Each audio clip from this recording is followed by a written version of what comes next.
Trusty Ape. Checking the mic, checking the device.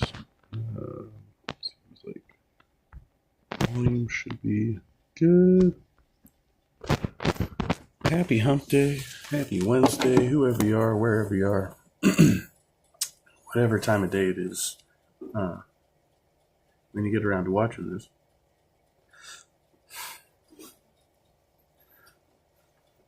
So I'm doing a part 2 on this soft white underbelly coverage, which is actually going to be the first video that I saw, and the most recent video, as far as I know, that he's put out on this topic. So once again, good channel. Support soft white underbelly. Actually, I've been thinking for a while about like what I would say if I were to go on soft white underbelly. Personality that might be the more I'm seeing the stuff he's doing lately, thinking maybe probably have to reach out to Mark, and there's probably no shortage of people trying to do that. So, yeah, of course, I had the video up. Oh well, let's get started. Yeah, so I really wanted to finish this. As I said, it's on that list of things. It's supposed to be one of the last, proper kind of topical videos, I guess, or whatever. Is that right? Anyway, that I had on my list, and then I can kind of continue on down that list of things to do. So this one's entitled "Fighting to Save My Son from Becoming a Girl." So it's going to be very similar to the last one.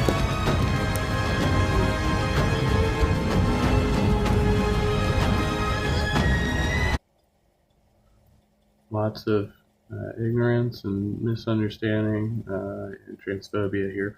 In these very unfortunate cases, right? These are parents who are estranged from their children because their children are trans, right? And they just can't accept it, don't want to know anything about it, and are actively fighting against it. All right, Harrison, so you're going through something. Mind you, the other guy was from Texas. This guy is, from the Bay Area, local to me, San Francisco area or whatever. And a blonde girl that I thought was pretty, and I kind of sang to her and then talked to her, and we basically started dating and fell in love. So we started dating. It was kind of a up and down relationship, but we definitely loved each other. And there were some red flags in the beginning. It seemed like some mental health issues, and essentially, like very shortly into our relationship, she got pregnant, and thankfully we were both super stoked about that. And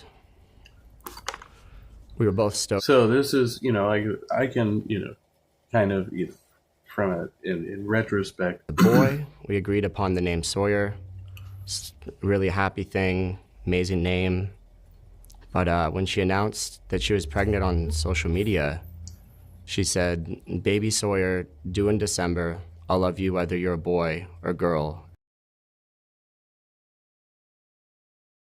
Especially because she was excited. It scared you that she would love your child regardless of their gender, sexual identity, or preference. Basically, she would have conversations with me and ask me, like, "Oh, what if our kid's trans?" And I would say, like, I'm not going to affirm a delusion with my kid. I don't think that's compassionate or loving. So right off the bat, he is not for it. I'm going to deny them. Spooky Bed Hair, good to see you. Welcome to day 6 of the Spooky Bed Hair birthday week of celebrations. Wow, happy birthday, Spooky. Yes, day 6. That's awesome. I should do that when my birthday comes around as well. Yeah, I like that. And that would really upset her, and wouldn't be able to see Sawyer for basically my political leading, I guess, and transphobic. And so the mom's like, hey, you're going to have to accept, you're in San Francisco, California, man. You're going to have to accept if your kid's like. out about a week later from social media.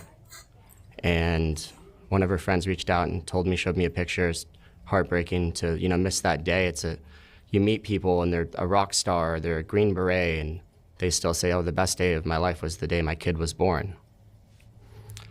So, figured out what I was going to do. And you missed it because you wanted to be a transphobic bigot. I ended up filing in court just to meet him.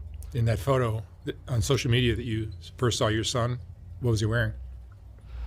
He was just wrapped like a baby. Like Okay. They were wrapped in a little blanket thing. Yeah, nothing crazy then. Not pink. Yeah. No. I think it was like dinosaurs or something. I don't recall Cool. exactly, but it was just like a normal baby wrap. And I basically had to do a bunch of stuff in court. Everything would just get delayed and delayed. And thankfully, I was finally able to meet him at 15 months old. I got to look him in the eyes for the first time.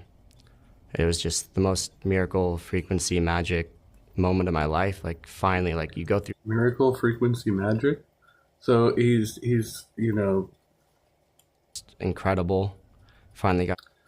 And then we had a pretty solid relationship from there, but can't stop too long. You have me for approximately 16 more minutes. When I finally got to be with them, we were spending the stay together. They made it all like someone had to be there with us, like taking notes on me. So it was not as fun and happy as it. So he was a supervised visit. Had him sleeping, and I just, for the first time, just broke down, crying like I've never cried in my life. It's like it all just hit me like, wow, I'm actually a dad now. I'm actually with my son. And, from there, got visits with him and FaceTimes. I moved to the Bay Area, and it was probably only like 3 or 4 months after that first visit. I filed in court again saying I'd moved to the Bay Area and I wanted more custody, and really grateful the judge immediately gave me half custody. So I got to spend more time with my son, and it was just, as a lot of, it doesn't seem like a really good way of doing things. And, it was about when I won half custody, his mom started to pretend that he was non-binary. She started to call him showing different transgender things like RuPaul's Drag Race. She started to defame me. RuPaul's Drag Race isn't a transgender thing. Guy just doesn't want to understand at all. I mean, if you're letting a kid, once again, like I've said this before, you're letting a child like experiment with different fashions and, gender norm, whatever, playing with makeup or wearing, other clothes or whatever, that's one thing. It's not like, I see it as like providing the option for it to be there so they can just safely experiment, right? Like, seems fine. Like, I don't see anything wrong with that. Now, I don't think like if somebody was actively like pushing this on this child, like you're going to dress a certain way and making them, dress, in a certain way to try to make them conform to one gender or the other, whether it's trans or whatever, either is wrong, right? Like it's leaving it open to the experimentation of the child so that they can figure it out for themselves, what they prefer. Horrendously, make up just the worst lies about me possible, post it on social media even. That was a hard thing to deal with. Luckily, I was able to prove it to be untrue, and it was so severe, defamation and harassment, that the court actually gave me a temporary restraining order because of... I used to say head on a swivel's not just for PK. It's knowing where the refs are on the ice. Liney's got his... Because of the lies that were said about me being so severe. And so I got this temporary restraining order. She was calling him they, putting him in dresses. I remember on his second birthday, she took him to Disneyland.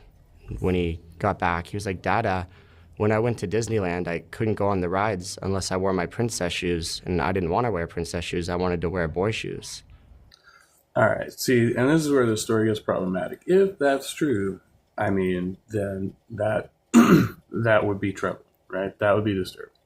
We don't know if it is true. We only know that this is what this guy claims, you know. But according to his story, so that could be, you know, pretty troublesome if the parent is forcing them to wear certain type of clothing or whatever in order to, like, you know, get like preferable treatment or something like that. And I just thought that was such a horrible thing. You know, you have your kid, you take him to the happiest place on earth. How could you not let them go on rides unless they wore what you wanted them to? It just seems so cruel to me. And you know, you have. But the same would be true if it was the opposite. You know, like with the other parent we were talking about. It's like it seemed like in the other case, at least, the only time that they were uncomfortable, that child, the only time they were uncomfortable, you know, dressing a certain way was when they were around the father. Right, so it was the father who actually shamed them for dressing the way they wanted to dress. Kid, and you love your kid more than anything in the world. I mean, you really, like, when you have a kid, it just, like, it opens your heart to an amount of love I didn't even know existed. Like, I didn't know I was capable of loving so much. I would think you would want them to be happy with who they are. What else would you want for someone you love? So, all this non-binary stuff, the temporary restraining order for defaming me, his mom ended up getting arrested for child endangerment and placed on a 5150 hold while he was with her. So I brought all those things to court to try to get full custody of him. I had that happen with my daughters, where the mother was arrested for child endangerment, or she was charged with child endangerment. CPS removed the kids, and they did not come to me because we didn't have a custody arrangement, and they went to her mother because her mother had been the reporting party, and they gave the children to the mother instead of coming to me because of, like, you know, basically a legal, I don't know, snafu or something. And took a long time to get this all to happen, but we ended up having a trial months later.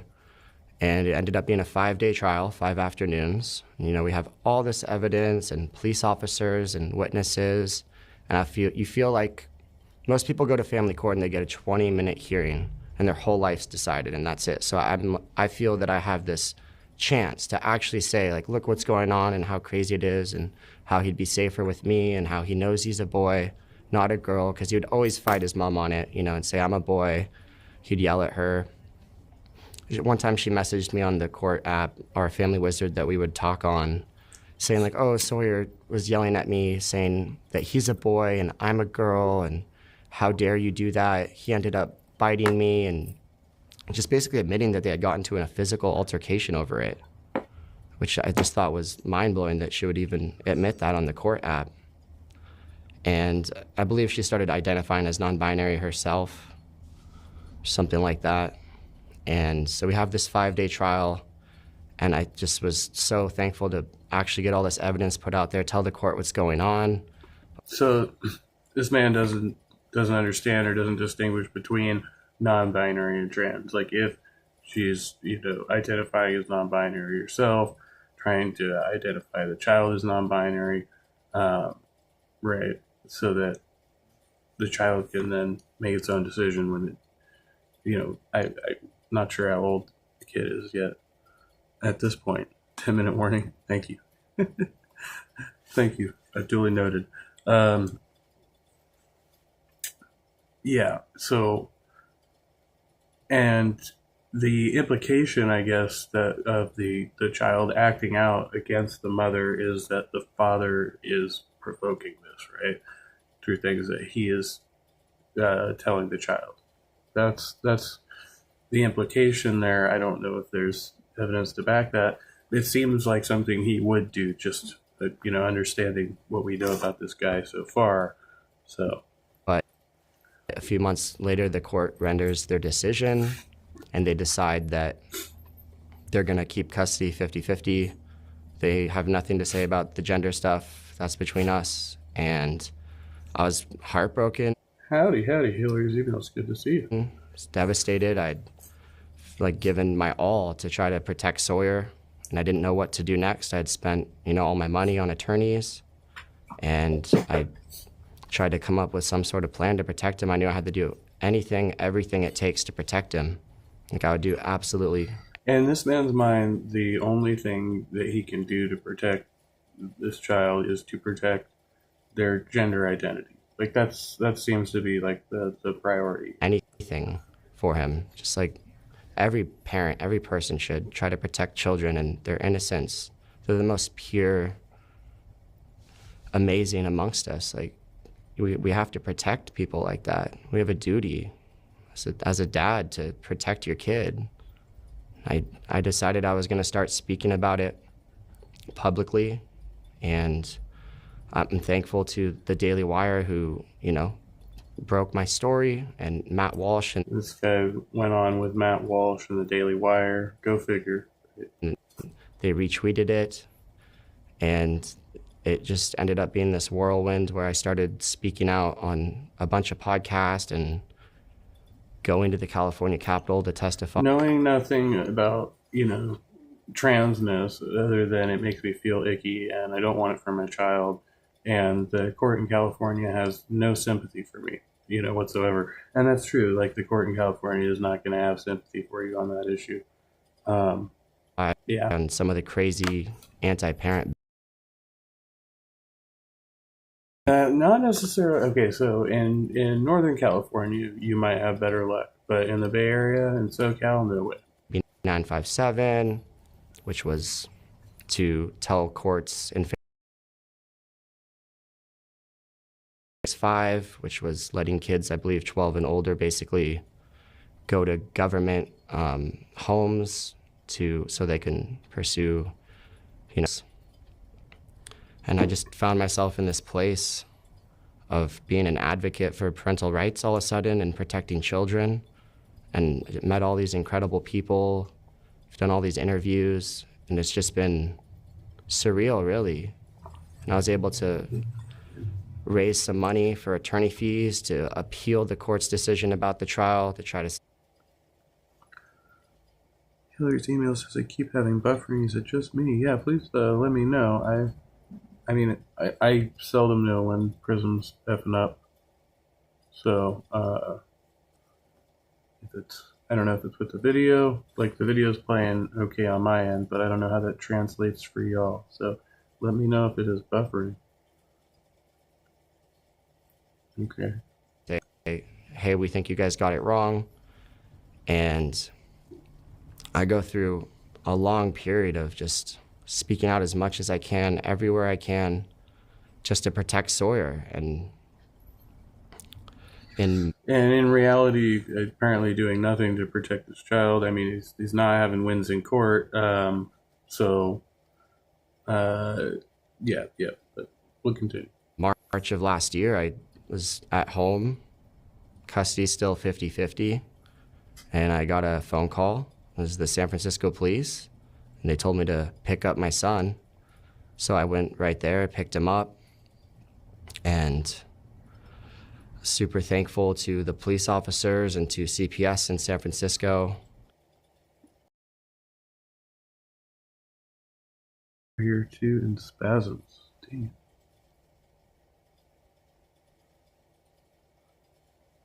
A little buffering every time I've been able to drop in.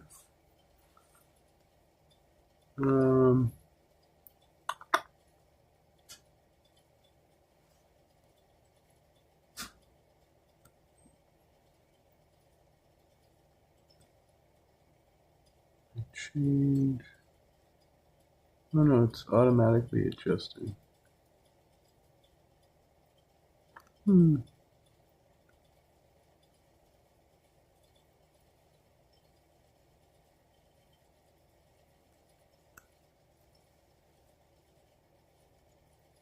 Wonder if it's my display.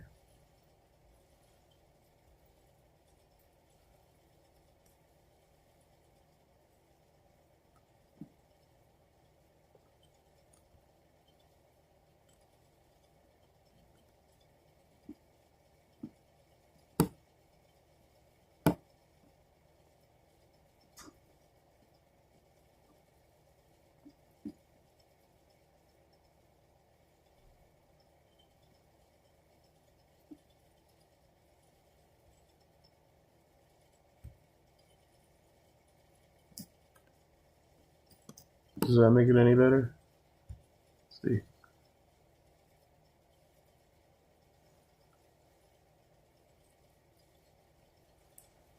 Okay, well, I took one of the GIFs out, the GIFs.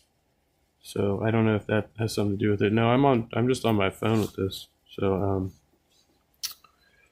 yeah, it's just the Prism Live app. Sometimes it works all right, and then I remember one time I lost like a 2-hour stream. Like I had like 20 minutes of it or something, and then it just glitched out. Okay. You know, there's good people at CPS. There's good people in the whole world, everywhere you Spooky. See you around. Thanks for coming. are. I think the Happy line birthday. between good and evil is in all of our hearts, and you have to choose.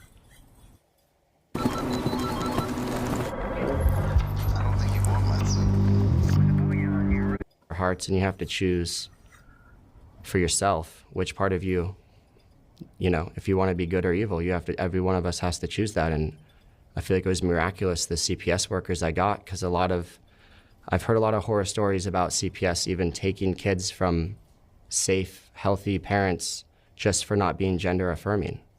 But in my case, they took this arrest really seriously. They did a very thorough investigation for months and months, and interviewed me a bunch. I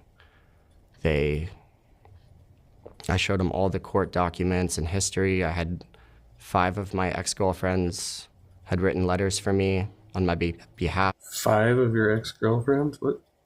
Why would you even have? Because all the lies that were made up about me. I'm super thankful. I don't know why you would have your exes get involved. I don't know. Maybe it's okay. Okay. To all of them. It's an extremely kind thing to do. It's really hard to reach out to someone you used to date and be in love with and tell them that something so crazy is happening and you need their help. And they did that for me. I'm just... So apparently, the guy gets a win in this case, right? Is that what happened? It blows my mind. He got the kid back? Okay. And so now this kid is not going to be non-binary or whatever? Because he's not going to stand for it, right? That people are that kind. Were there signs with Sawyer's mom that she was mentally unstable before this all happened? Yeah, when we were dating, she clearly had some mental illness problems. I wasn't sure what. It was extremely up and down. She would just be the sweetest, most loving person ever. And then a few minutes later could just be the cruelest person I've ever met. So it was a really interesting dichotomy of ups and downs. I had never experienced anything like that. It was, in my opinion, just the most severe mental illness I had seen. It sounds like there were signs of her wanting the child to be... Yeah, of course. Like, she posted about it on social media. She'd ask me about it. But even before Sawyer was born. Yeah. Well, she asked you if you were open-minded and, said, would you love our kid regardless of, and then you were like, no, I wouldn't love my kid. Or, well, you didn't say that, right? You were like, I would never support that, is what you said, right? And you don't at all. Now, I don't know. I don't know about how this person went about it. Maybe they, were trying to push gender nonconformity onto the child at a young age or something like that. Which I don't think is something you really have to push, because gender conforming is something that you learn, right? Like, it's something that's taught to you, through like observation and stuff like that. It's like the norms of what you see around you. Hillary's email says, in many cultures, children are considered neuter until they reach a certain age, usually sometime between 5 and puberty. So basically, like, non-binary-ish, I guess. Or, I don't know. Neuter.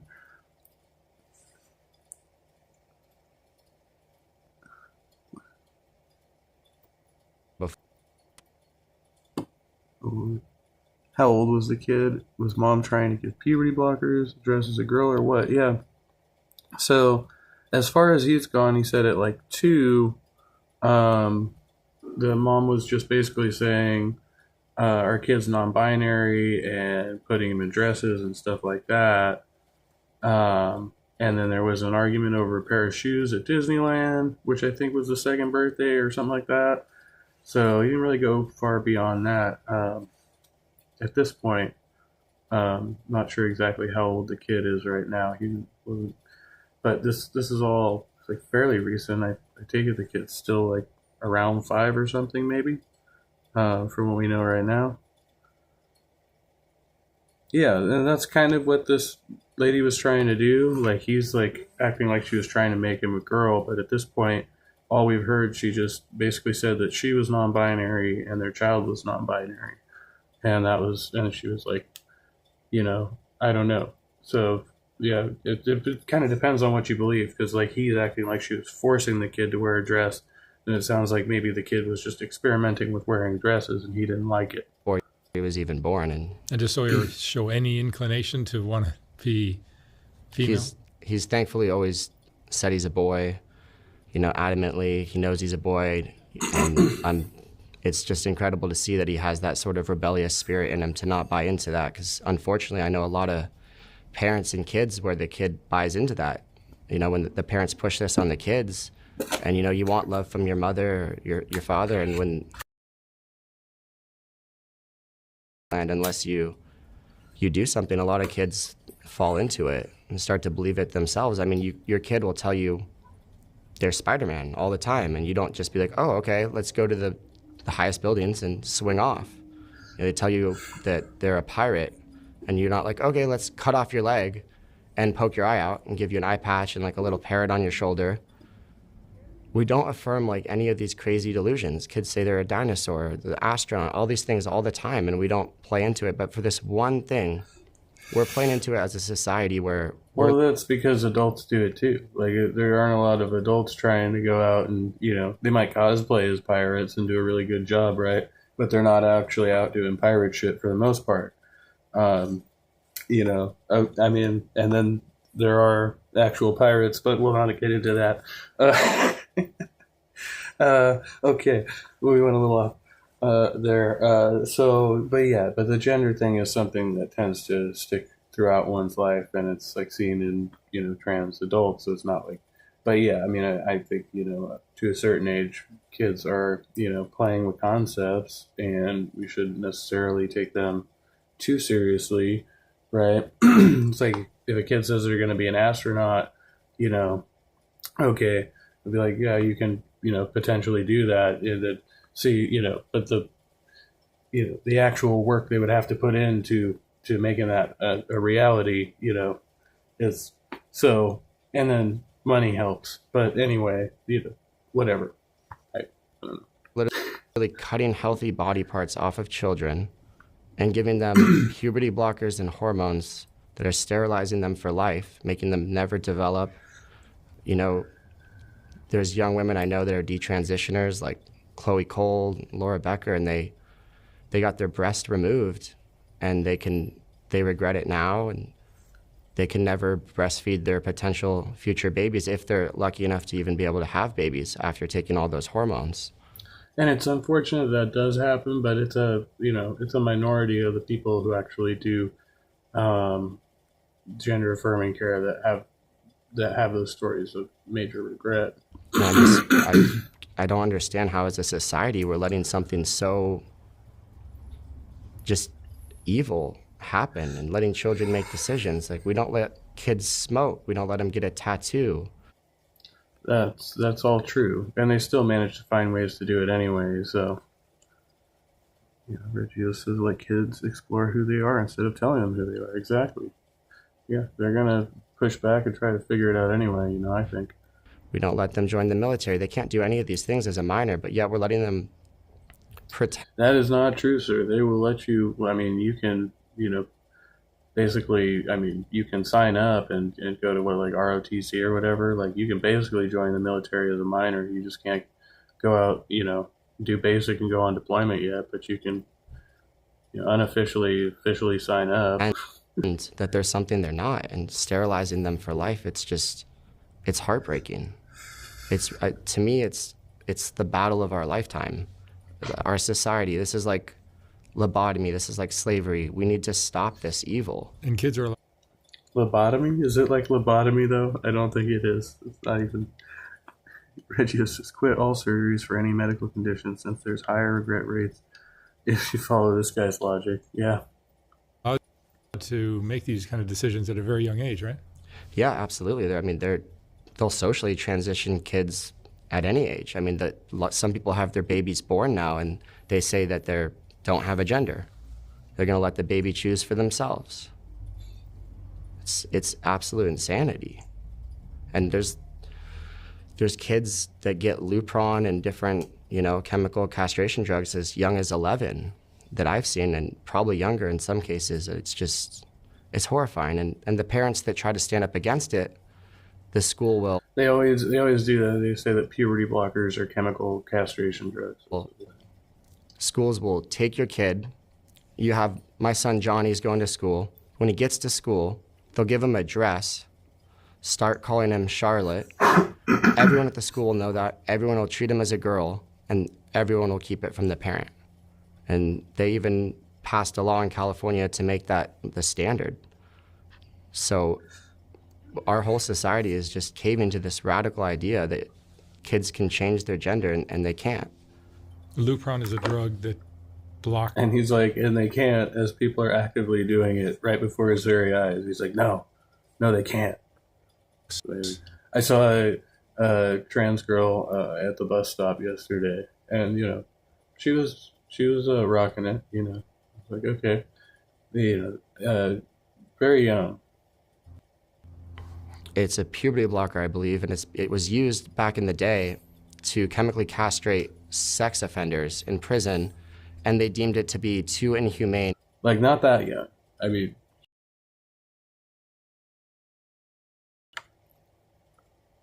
yeah. To continue to do that to prisoners that are adults that have done horrible things. And yet now we're willingly giving it to kids at 11 years old.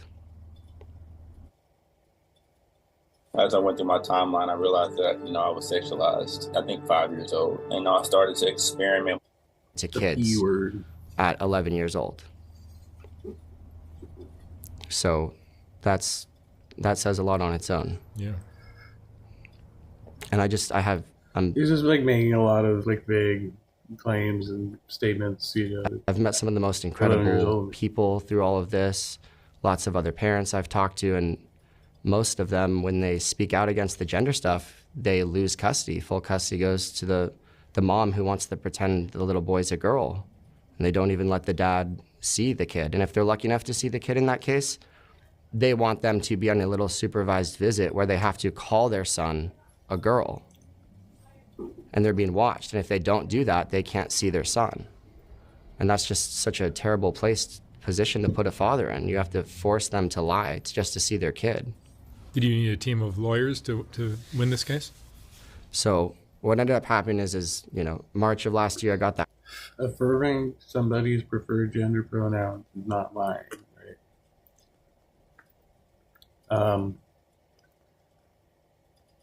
And I think that's the fundamental thing that they both can say, well, we won't lie. Right? You're denying your child's identity. So ultimately, this results in you becoming alienated from your own child by your own choice, by your own actions, right? That's the tragedy of it. Reggio says, does he not understand that even if it was the same drug, the dosages can make one drug do more than one thing? Yes. Correct. Yeah.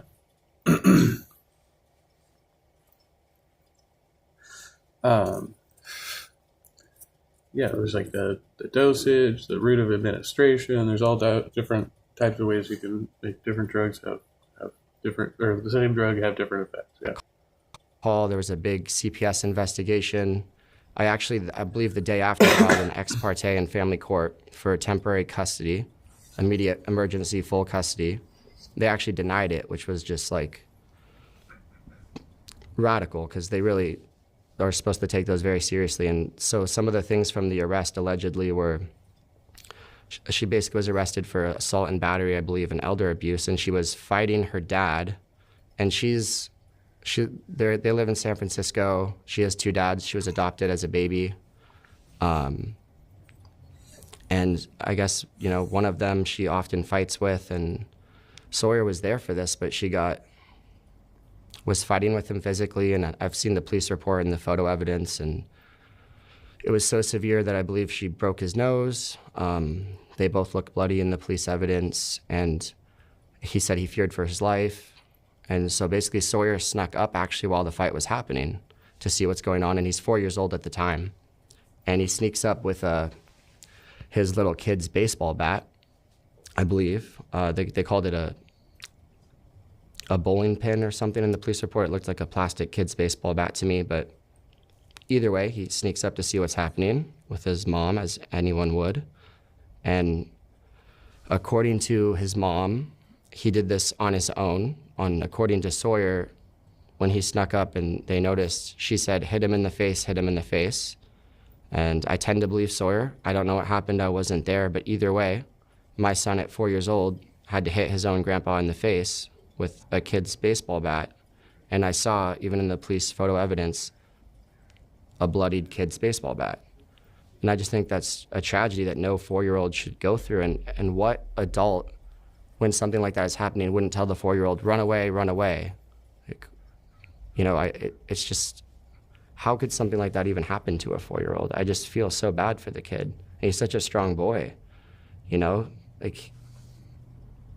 who has to be in a position? It's admirable that he would want to protect his mom. I love that. That's admirable. But not at 4 years old. No 4-year-old should be in that position.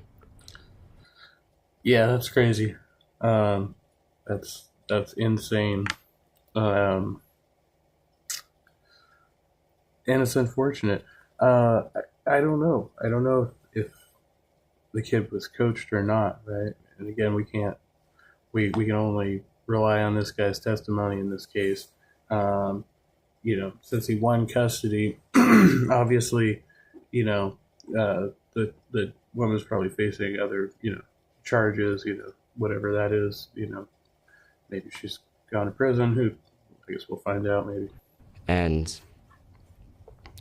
basically the family court denied my ex parte, and then thankfully CPS, San Francisco, California, stepped up. They said, that's okay. We're not gonna let him, be with her. We don't feel that that's safe. And they gave her supervised visits and 3 or 4 months.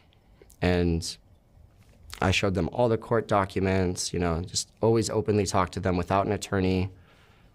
Mom would only talk to him with an attorney, hardly tell them anything. And thankfully, I got the CPS workers. I did. They didn't care about politics. Mom tried to paint me as right-wing and all these different things, when in reality, I'm just a dad that loves his son and wants to protect him. And it came down to court for CPS. It's called dependency court. It's like a step above family court. And so there's Mom and her attorney, me and my attorney that was appointed to me, Sawyer and his attorney called minors counsel that they appointed him, CPS and their attorney. So the actual CPS worker and then the CPS attorney. And we all came to an agreement, essentially, mainly because of that incident. There was also, the first arrest, and there was also a second. So that was the third incident where CPS was called. I guess I didn't even know about the second one until all of this. There was a second event where she had fought with her dad another time, and I guess CPS was called, and no one even told me about it. But thankfully this time, they took it seriously, and we all came to the agreement of giving me full physical custody of Sawyer and split legal custody, but with the decision-making ability when we don't agree. So essentially, full legal custody too, and it's a miracle. It's a dream come true. I feel like The thing is at this stage in the story, I'm like, okay, so the title of this video is highly misleading, right? Fighting to save my son from becoming a girl. Where at no point is there any reason to think that the kid's becoming trans, there's not even a reason to think this. He just keeps suggesting it. He's like, well, I see all these other kids going on, doing gender affirming care. It scares me because one time my kid wore a dress. Actually saved Sawyer. It was always my dream, and I always believed, but it's just, I've seen so many dads lose custody, so many people lose custody. The family court system's not a fun place. Are there a lot of cases where the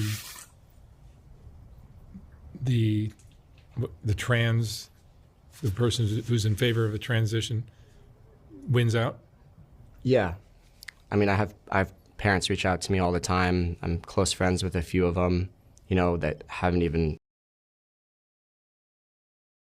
who goes against the fake gender.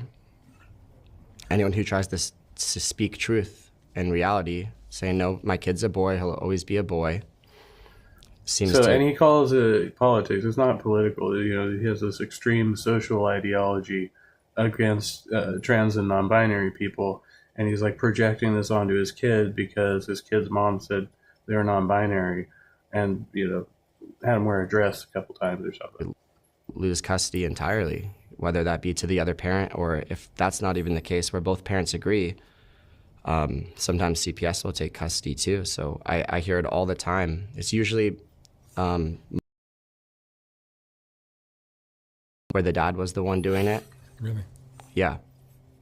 That's a lot more rare, but it's happening all over our whole country. California is especially bad, but. And is it usually a male-born child that is being encouraged to transition to female?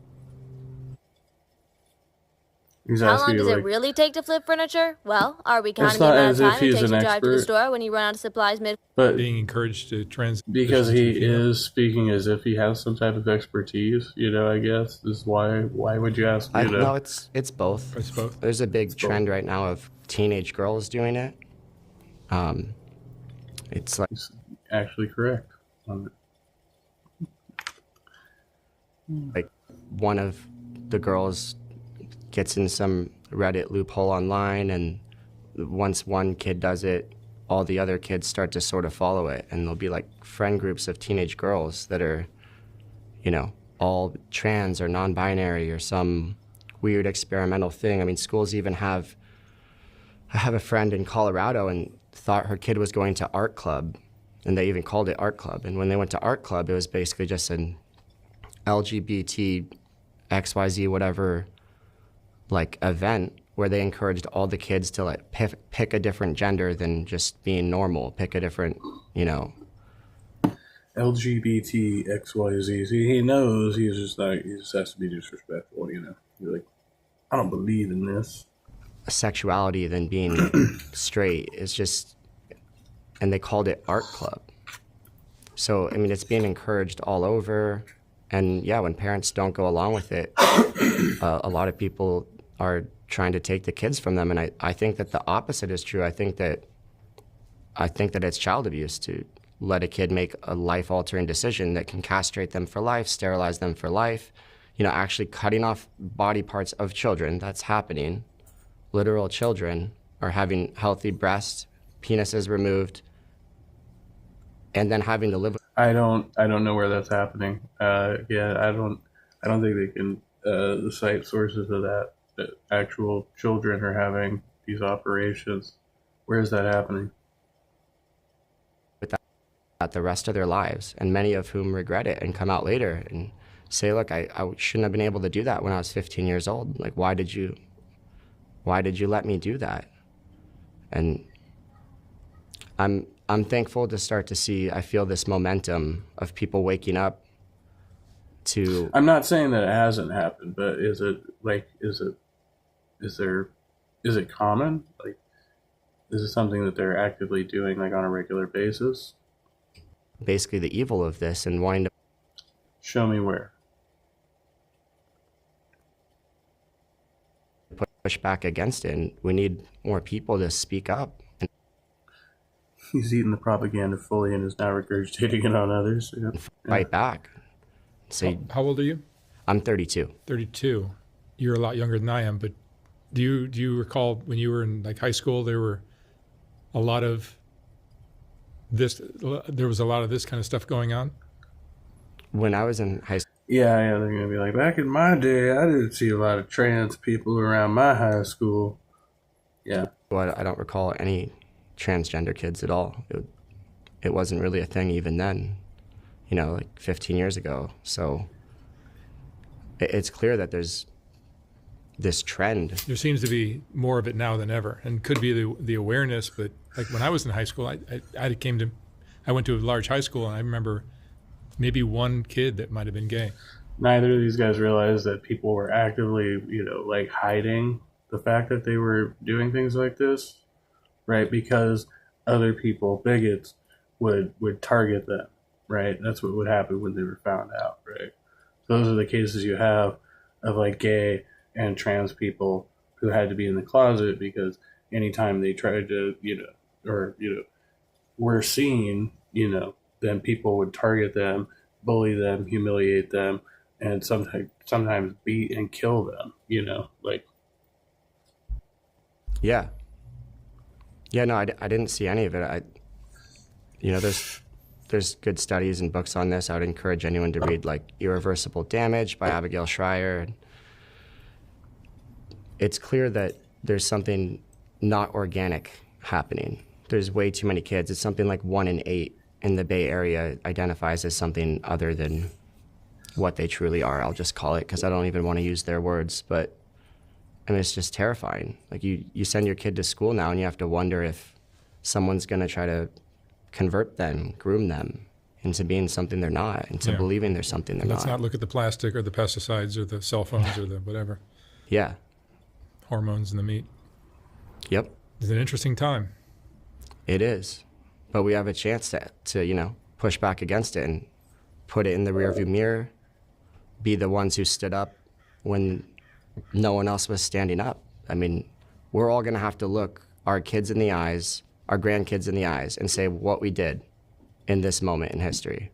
History is going to look back and say, how insane are they for doing that? Who would have let little kids chop off their breast and take Lupron? What is wrong with those people? Just like we look back on slavery and say that was insane. How did more people not speak up against that? Lobotomies. Prescribing pregnant women cigarettes. We now know that that is a very bad idea. We don't do it anymore. This is no different. Everyone thinks of, slavery. Like they would have been the one to do something. World War II, they would have been one to help, hide the Jews. Or you watch Star Wars and Lord of the Rings, and you always envision yourself sort of as like, oh, I'd be with the good guys. I'd be standing up and being brave and saying like, oh, what the fuck is this man even babbling about right now? Star Wars? Not gonna let you do that. Well, here's your chance in real life. You have a chance right now to speak up when most people aren't, even though most of us, even in the Bay Area where I live, know it's wrong. Everyone I talk to says this trans stuff's gone way too far. It's crazy that we're doing this to kids. But most people don't have the courage to actually say anything. And if more of us just spoke up, it would end. If everyone said what they truly believed, the children would be protected. It's crazy that he perceives it as a movement that people are doing to kids. No, kids are doing this on their own, right? Like they learn about it and they follow a movement. Like, and if you try to repress that, like they're just going to rebel against you. They're going to do the same thing in secret, and then you're going to have open rebellion. It's just the same cycle over and over again. Like, what are you talking about? That must have been a hard battle for you. The idea is that adults who understand this, just give them a safe space in which to do this, right? So they're not out doing God knows what on their own, without any supervision or you know what I mean? Like, it's in a controlled environment. To not even be able to see your son knowing that this was going on. It was a struggling time, but it built character and made me a stronger man, to be a stronger advocate for, protecting kids and to be a better dad for my son. I think that everything happens for a reason, and that built something in me to be stronger and better than I was, to become who I needed to be, to protect Sawyer, to save Sawyer, to be the best dad.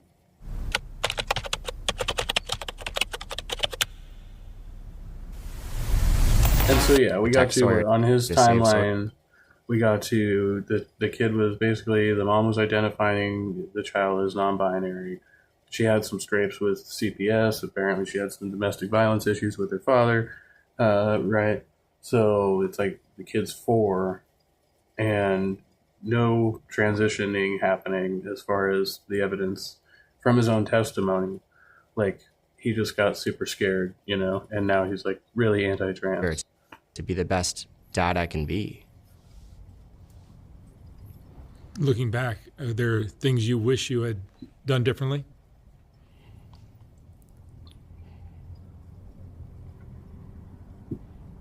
No, I wouldn't change a thing. It's made me all of who I am inside, you know?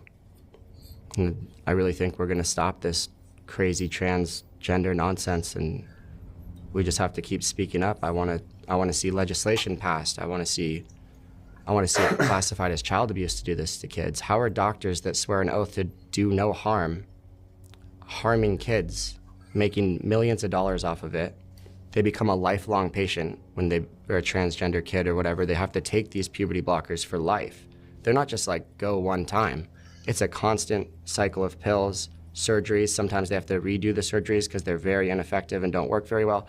I mean, if people saw the pictures of it, it's barbaric, like Frankenstein looking. They take skin out of their arms or legs to put it other places and create fake genitals.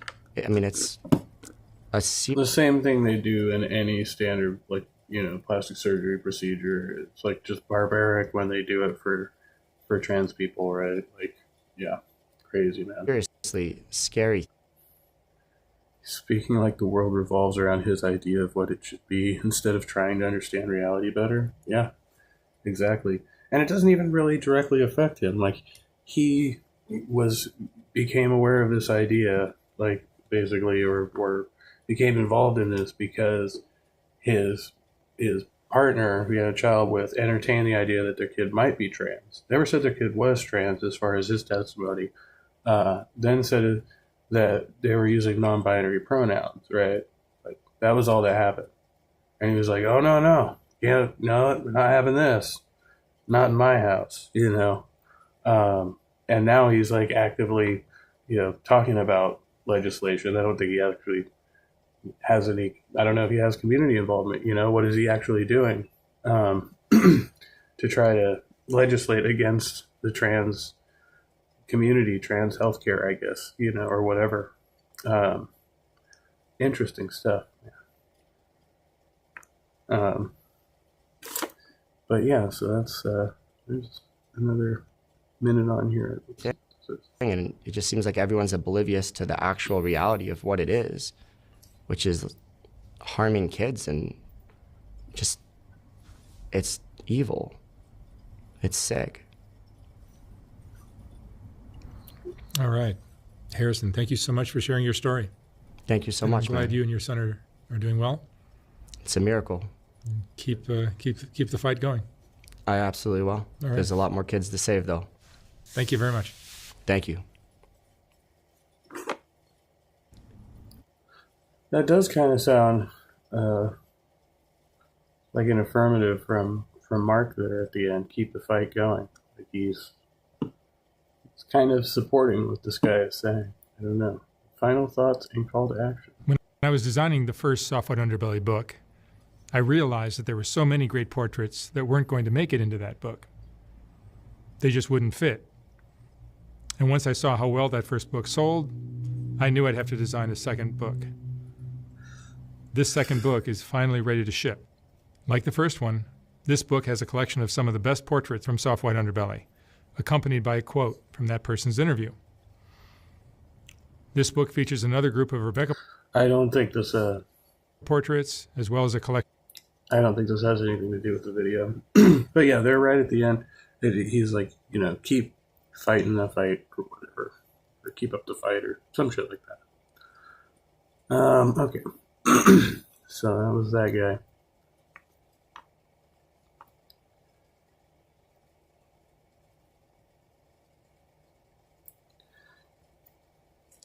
I guess the only other thing I've really been, focused on a lot is what's going on in LA right now. it's crazy to me. And it's not like, yeah, Trump did say he would do it, so he's just, he's doing what he said he'd do. There's a number of ways this could go. I've heard some pretty extreme ideas recently, so I don't want to contribute to a whole lot of like speculation there. But I definitely think, we as a state, we just got to be like vigilant right now, as people, like the citizens. I think this could, this could mark a major political shift.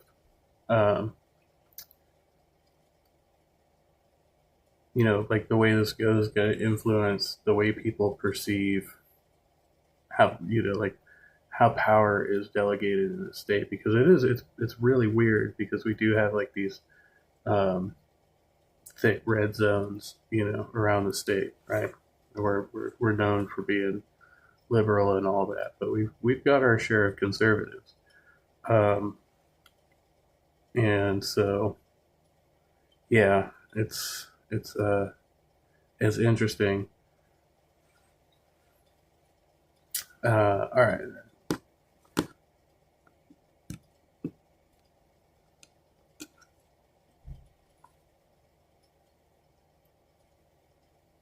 Slavery in the Bible is an issue that comes up quite a bit. So let's just spend a minute talking about fitted the servant. To school, Psalms 14:1 calls them fools. They worship scientists and brag all day. That day, all day. Is real quick. A little bit of an update on deconstruction of devils. 2 Thessalonians chapter 2 verse 3 says that there will be a falling away that will take place before the man of sin is revealed. Hey, what's up, Tog? How's it going, buddy? Before the day of the Lord. Meaning Christians people who profess to be Christians are going to abandon the faith that was once given unto the saints because of seducing spirits and doctrines of devils and false Christ and a whole bunch of stuff that's going on out there in these last days. And I got a little bit of an update on Deconstruction Zone and the potential G-Man debate, which is looking like it's actually going to happen now. As far as I could tell, I've been following this a little bit, and I asked Justin if he was going to debate G-Man, and basically his response every time has been, "Dude, he can call into the show. That's it. Like, he can call into the show, and play by the rules, or he can fuck off." That's what we've heard from Deconstruction. So I was contacted by Modern Day Debate. Actually, I actually contacted Modern. He has any interest in doing this? Maybe if they offer him money. I don't know. I just got done play fighting with my older brats whilst the younger try to snooze. Nice. This is my day off, so I'm over here doing some laundry. In fact, I got to go put that in the dryer soon. Because people like to make video responses. And according to Modern Day Debate, James told me that he wants to spend more time with his family this summer. So it looks like this might happen in August. You guys might get what you want, G-Man versus Deconstruction Zone in August. And that's all fine and well, because the longer he gives me to look at his YouTube channel, the longer he gives me to take a look at his stuff. This is hilarious. He's foaming at the mouth. So I commented on his video. I was like, clout chasing. And he replied, he was like, yeah, Deconstruction Zone is clout chasing. And I was like, that's fucking hilarious. Your dryer just broke? Oh, I'm sorry. I'm sorry to hear that, Todd. Yeah. So he's like, Justin's like, G-Man? Who? What are you talking about? That guy. His style of talking to people. The longer I get to do my homework on him, the tougher it's going to be for him when he actually has to debate with me. Again, I'm not one of the nicest people on here to debate, especially when you start getting on here saying you know the Bible. I've had these discussions with these people online where they tell me they know it, and then when it's time to get into it, read it, study it, and talk about it, you're dealing with somebody with a script or whatever. So I'm hoping he doesn't disappoint me, having a master's in divinity, and I don't have anything like that. All I claim is that I was taught by I was taught by Almighty God via the Holy Spirit, and he has a master's of divinity. So I should be an easy target. I should be easily destroyed inside of the first 2 or 3 minutes. Some people, since atheists worship education and believe that education is the answer to everything. Let's see what you guys are saying in the chat here real quick. Let me see something here. Christianity is morally bankrupt because Christian God actions contradict the Bible's own definition of love. 1 Corinthians 13. And Floyd also says the Bible endorses rape, chattel slavery, and genocide. How you doing, Floyd? Hopefully, I think Floyd's on point there. Oops. Bitch. I didn't mean to do that. One day you'll get the, you'll get the what's because I always say courage on here, or the testicular fortitude, But hopefully one day you'll stop hiding behind the comment section and actually either make a video response or actually join the discussion. But that's not going to happen because I could play a million videos with you getting destroyed by Becco or myself. You know that, right? You can't play no videos with me getting destroyed by you, on these biblical topics. Because everything that you just said there is a bold-faced lie. All right? But anyway, what I want to do here today is... You didn't even pull up the verse. He even had a verse to pull up, and you didn't even pull up the verse to refute it. He just said, no, that's a lie. Video with Deconstruction Zone talking about slavery again. So we're going to take a look at that video, and we are going to react, or respond, or whatever it is that we're going to do to this. And a lot of people on here that may see my channel for the first time and is new to it, you might be a little bit surprised seeing a black man talking about this topic and being a certain way. But I can assure you of this. Most of you out there who claim an opinion of you, especially Deconstruction Zone, you're the kind of person that will go out and say, well, my best friend is black. My best friend is black. And I have a cousin that's black. And that's the best you got. So you want to act like you actually care about the slavery issue. Do yourself a favor.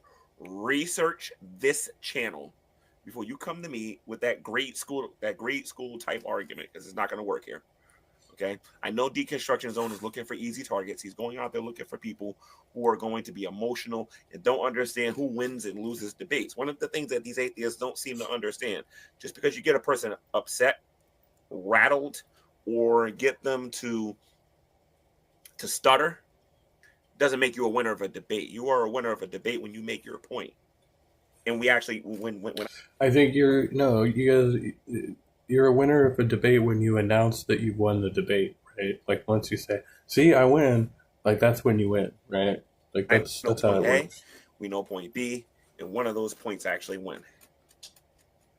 If all we hear is 1 point, and that's all we hear, you can't say you're a winner. So at some point, Deconstruction Zone has to let somebody talk.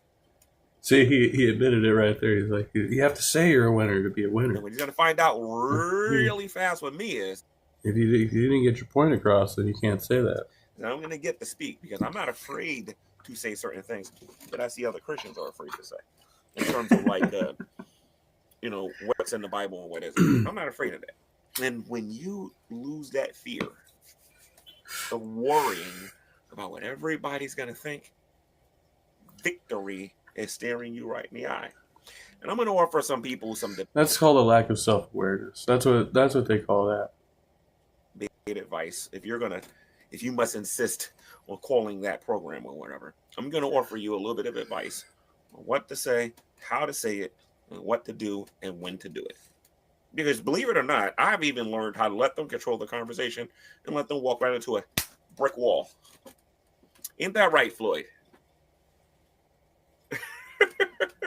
Floyd knows what I'm talking about because we had a debate on the end times, and he didn't even know that the topic he was debating, he should have been debating with a full preterist and not me.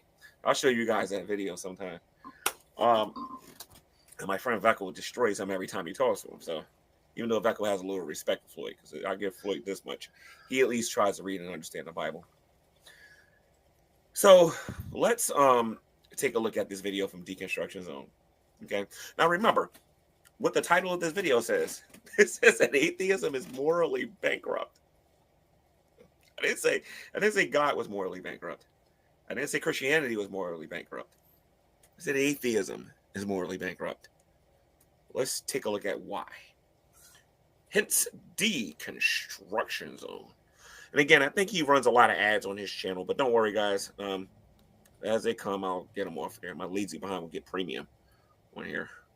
So you sure will be able to see this. This cocky atheist.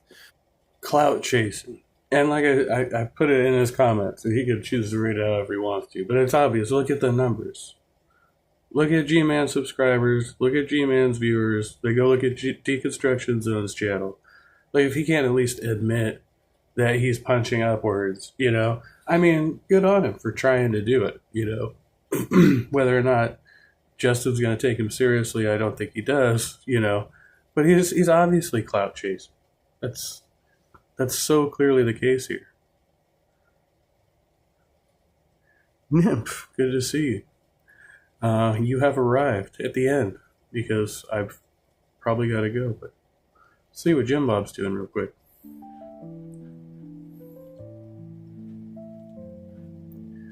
Shit. Alright, I guess we can go a little bit longer.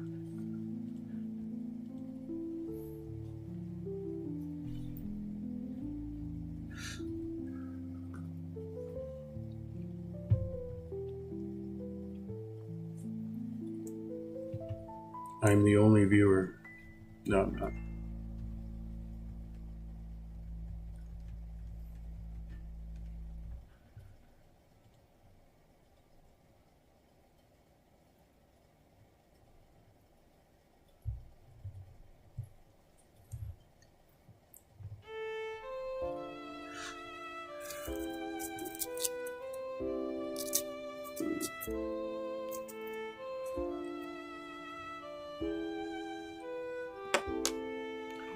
Yeah.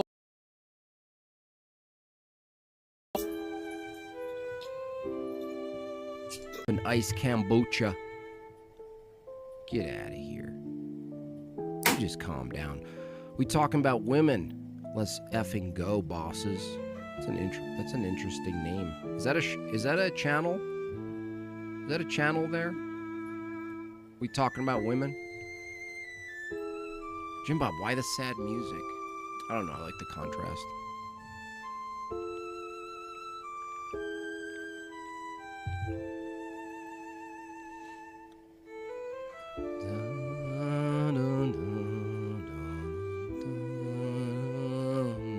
All right. Let's get that jazz.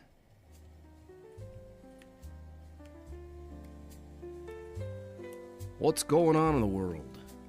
We got riots, we got planned riots, we got scheduled riots, we got riots on the Google Calendar, we got riots out in San Francisco, we got riots in Chicago, we got riots in Portland, we got riots coming to Colorado, we got touring riots, we got colorful riots, we got funny riots, we got riots with food trucks, we got riots with circus midgets, we got neutral riots, we got Hispanic riots, we got Asian riots.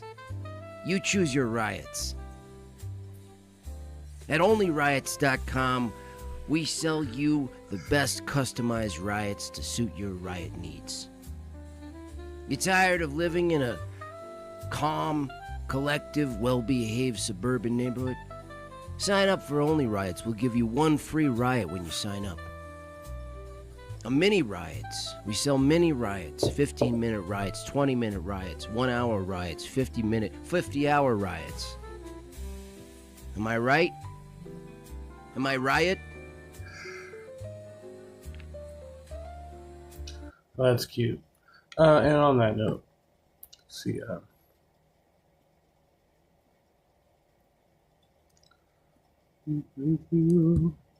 Yeah, I was watching this and I thought it was really thoughtful content from Bosch over here. You hear leak statement.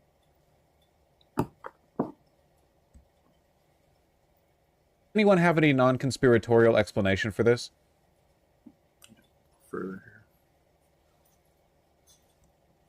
Don't worry about it too much, okay? Come on, guys. They're telling the story. I think, you know, it's a really crappy thing that's happened, but I really don't want to be the story here. It is. Real international attention's been drawn to this obvious. So basically, this chick, not much further back it goes, she gets shot. Like, she's just some random reporter for like the Aussies who gets shot like unprovoked. Like, she was just standing there, and now they're like covering. They're like, oh well, yeah, it sucks, but you know, like it happened, you know, like. But they just shot her while she was standing there doing her job. Like, there was nothing in that direction for them to be shooting at. There's just a person standing there reporting. You're loath to be part of this story, but like completely unprovoked. Like, what's it's the time threat? for more consent manufacturing. What were they shooting at? And for the most part, over the last couple of days, I've seen you in every circumstance be calm and talk to these people. You've also been fearlessly unbiased. So that's reporting both sides of it. And then out of the blue, you get lined up. Yeah. So the reason why he's saying this is because he doesn't want to be accused of anti-police bias. Is that how, I mean, you're loath to, I know you, you're loath to be part of this story. But Look at that. She's just point blank just turned and shot her. Like, nothing happening over there at all. Just a news reporter and some cameras. in a way you are, and it's going to have reaction and ramifications across America. That's how bad... He's saying, listen, you know our job is to cover the police favorably, but this looks pretty bad for the police. The situation is in LA right now. Look, I feel embarrassed, quite frankly. I really don't want to be the story as... And she picks up on the messaging there. Yes, no, I get it. This was all unintentional. A journalist getting fired at by police for literally no reason, caught on video, the sadism of the police with no excuse. This isn't my job. My job is to sit there and dispassionately cover things in a neutral way that actually, you know, reflects positively for the police. I didn't mean to reveal unintentionally anything sinister about the police. Part of this, we were just on the ground trying to do our job. I was there, you know, Jimmy and I were doing our best to bring to Australia what is unfolding on the streets of LA. And why is an Australian news agency concerned? Yeah, the LAPD just fucking shot me for no reason. Yeah, exactly. With the optics of criticizing American police, buddy, they're all on the same team. It's a really unfortunate thing that has happened, and I think, you know, as a journalist, we want to be there telling the story. I think, you know, it's a really crappy thing that's happened, but I really... Guys, don't focus on it. I know that, like, a bunch of international attention's been drawn to this obvious instance of police brutality, from which the only possible conclusion is a condemnation of the behavior of the LAPD, but don't think about it too much. Don't worry about it too much, okay? Come on, guys. This isn't my job. As a journalist, my job is not, in fact, there to show you... I'm not going there to show you the truth. You're not getting an insight into the dark heart of the behavior. Yeah, exactly. My awesome life, good to see you. The chaos that's unfolding. Neutral language. Well, not even neutral. Nobody talks like this unless they're talking about the behavior of the protesters. Got so much grace, and as Carl said, we know that about you, and none of us ever want to be the story. You want to be reporting on the facts and what's unfolding in front of you, and you do that so well, and you've brought that to our audiences. And you've done that. You've done that as an innocent bystander getting shot at the protest. Well, they're not even a bystander, right? You're with the press, right? You're in a constitutionally protected group and getting shot for no reason while just standing around doing your job.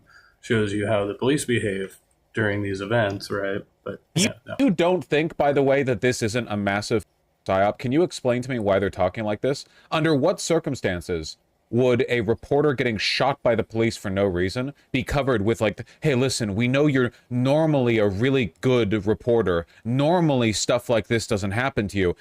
Does anyone have any non-conspiratorial explanation for this? Because there is none. You do not hate the regime enough, man. Said for days now, and we take our hats off to you because you've been doing an incredible job. And yeah, just the way that officer turned and pointed at you and targeted you with your back to him, I mean, it's unforgivable, and we really feel for you. Okay, letting a little through. Okay. And, you know, we thank you for your grace, frankly. So yeah, I've been watching a lot of that content. Anyway, that's what's up. That's what's up. Drop a like on Missing Mod stream. No, I'm just kidding. But did you guys look up what that is? The miasma theory? It is making a comeback, guys. We're going to check it out again for science. Believe. Oh.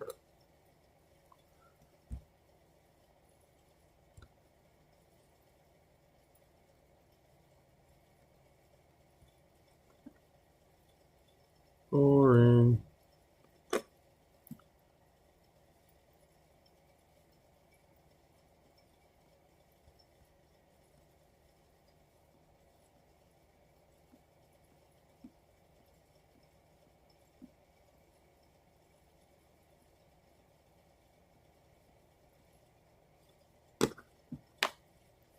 Okay, my outstanding friends, another shocker du jour about, there's a study was just out today that claims that it can damage the endothelium. Rocket ships explode on unscheduled disassembly. That's hysterical. Well, this is... That was pretty funny. That was funny. Unscheduled dysfunction. I don't know. What does it mean? Let's see what it does mean, if we can't determine it. All right, so this is the big deal today. Weed could be wrecking your heart. Study uncovers dangers of smoking and edibles. Now, let's just go right down, cut to a Z chase, which is here. Along with decreased vascular function, that means your heart, marijuana smokers had changes in their blood serum. In the blood serum, that's the fluids, that were harmful to endothelial cells. Well, what in the blood serum would damage endothelial cells? And what are endothelial cells? And what is blood serum? All right, which form the inner lining of all blood and lymphatic vessels. The endothelial cells are the innermost lining. I'll show it. Display these changes in blood serum. So they didn't have the changes in the blood serum, but they say they had damage. So it must be happening in a way that does not involve those changes to the blood serum. Well, at this point, I see that they really don't know. They know that they claim you have these effects, which I don't see. It could be. I don't know.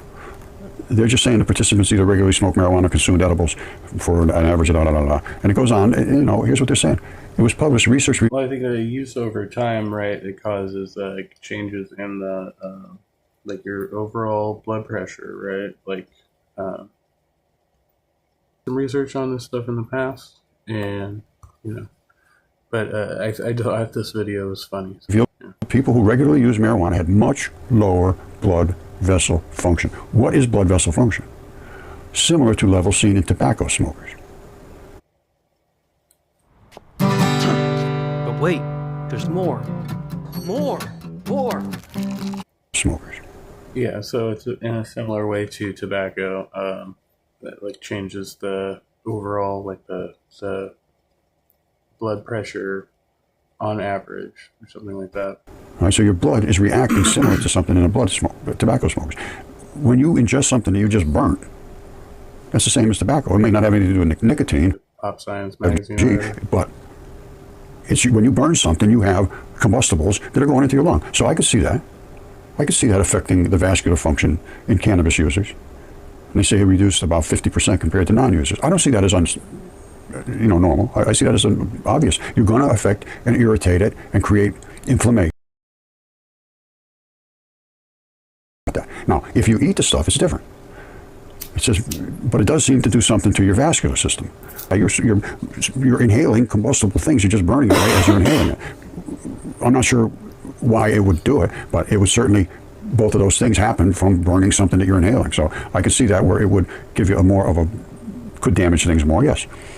Chronic cannabis use, whether smoked or eaten as edible, significantly impairs blood vessel function. So no matter what kind of chemistry, you're changing the chemistry by smoking. Let's just go with that. The rest, if they both impair blood vessel function, risks mirroring those seen in tobacco smokers.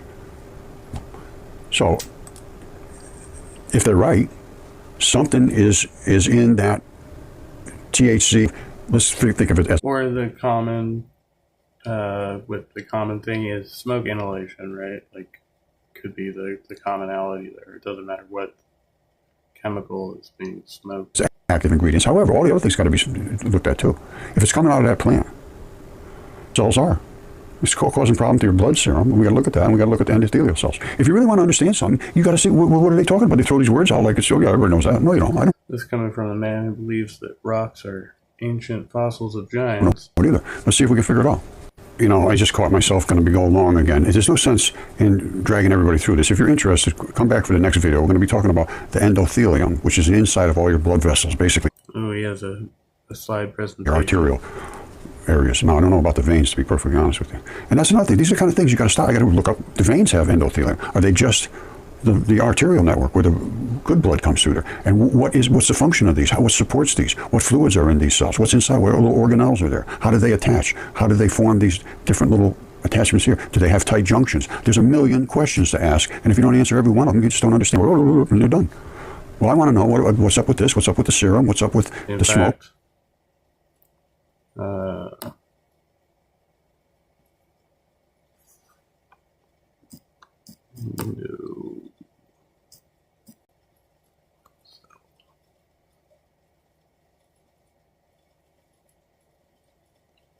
What are endothelial cells?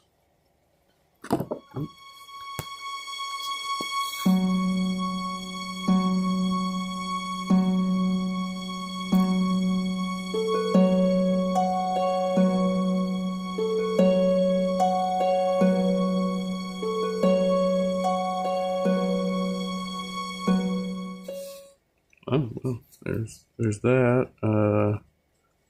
And here's a 59-minute video on endothelial function and cardiovascular disease. When this happens, nothing happens. Doctors. Those who answer the call of the vagabond know that the best stories aren't different studies in terms of how this, which apparently I've already begun watching in the past. Okay, cool beans. So yeah, I mean, it's not hard to find answers to the question. Yeah, these are not the droids you're looking for.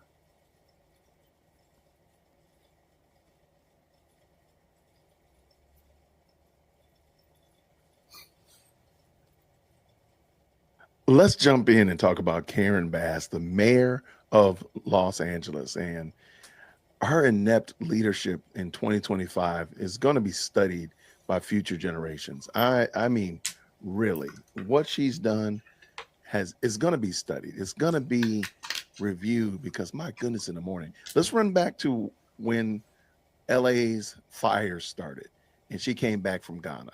Do you owe citizens an This is from Dear Woke Christian's channel, and he's criticizing the mayor of LA. And I've seen other memes from right-wing people I know on social media.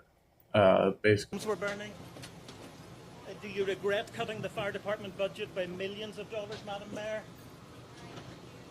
The fact that she was saying nothing is crazy. That is so wild. Nothing to say to the citizens today? that's a PR thing, and arguably like not a good one. Like I don't think that should ever be a politician's response, whatever the case was. And so I guess, probably somebody told her just not to answer any questions at that time. And she looks like, she's not really okay with it. But as a matter of like whatever, like they haven't prepared a statement or whatever they want to. So this is like super awkward. Yeah. Elon Musk says that you're utterly incompetent. Are you considering your position? Madam Mayor, have you absolutely nothing to say to the citizens today who are dealing with this disaster? That's got to be wild. That's so wild. Do you think you should have been visiting Ghana while this was unfolding back home? She just can't wait for it. Let that door open up. I mean, we didn't need the National Guard. Why on earth? What are they going to do? And then he just skipped straight to this clip. So that last one was bad, right? That was not good. Do you know what the National Guard is doing now? They are guarding two buildings. They're guarding the federal building here in downtown, and they're guarding the federal building in Westwood. That's what they're doing. So they need Marines on top of it?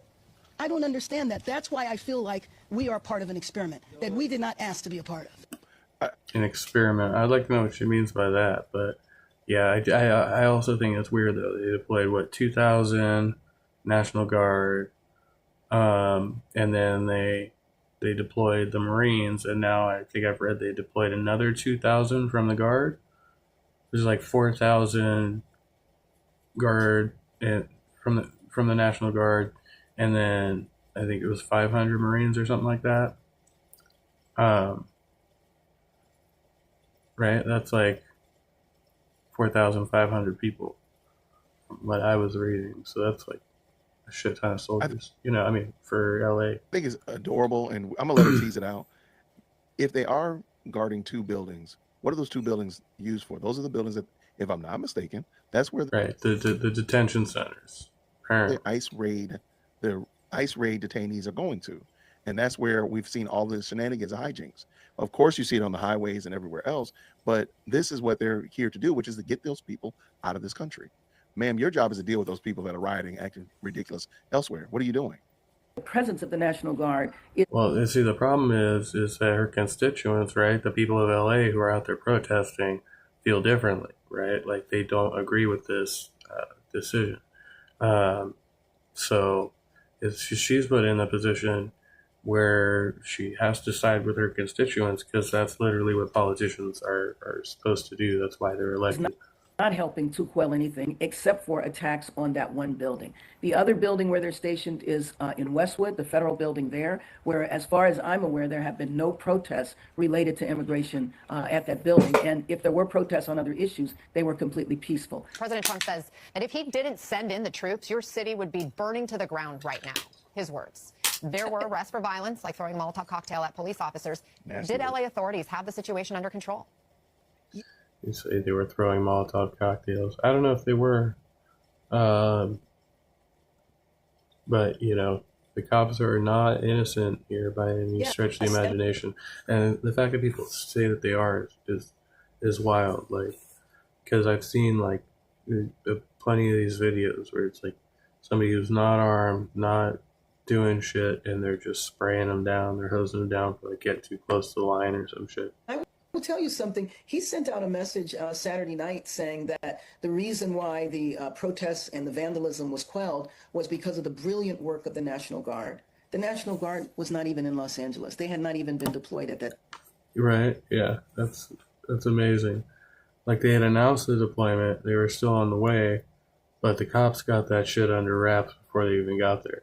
And then when they arrived, the people came back. It was amazing. As your guests previously said, and I so appreciated their comments, the National Guard has one mission, and that is to protect a building. And that has nothing to do with the protests that you're seeing in the streets. So that's 100 soldiers. What are another 1,000 going to do protecting one? She's talking about, she said 100 and then 1,000. That's 1,100. I don't know. The numbers keep changing here in this conversation. And then he's going to send in the Marines to do what? I don't know what these people are going to do. As your previous guest said, these are several isolated streets in downtown Los Angeles. It is not even all of downtown Los Angeles. So painting this like this is, 1992 all over again when it was citywide. Yeah, they're like, oh, you're going to burn the place to the ground. And I think they burned a few cars, but it wasn't really that big of a deal.